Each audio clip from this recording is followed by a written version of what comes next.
Hi friends, இன்றைக்கி நம்ம ஒரு ஈஸியான தக்காளி முட்டை தொக்கு தான் செய்ய போகிறோம்.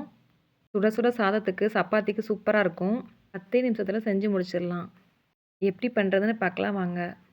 பாத்திரம் சூடானதும் எண்ணெய் விட்டுக்கோங்க. எண்ணெய் காஞ்சதும் கடுகும் சீரகமும் சேர்த்துக்கலாம். அடுத்து 2 மீடியம் சைஸ் வெங்காயம் வெட்டி சேர்த்துக்கோங்க.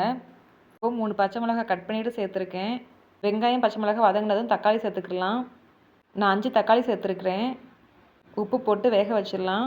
மூடி போட்டு வேக வச்சுக்கோங்க. காரம் அதிகம் வேணும்னா பச்சை மிளகாய் அதிகமாக சேர்த்துக்கோங்க. இப்போது நல்லா வெந்துருச்சு. முட்டை சேர்த்துடலாம். நான் 2 முட்டை போட்டிருக்கேங்க. இந்த டிஷ் ரொம்ப ஈஸியாக பண்ணிடலாங்க. டேஸ்ட்டும் சூப்பராக இருக்கும். முட்டையும் தக்காளியும் சேர்த்து நல்லா கிளறி விட்டுக்கோங்க.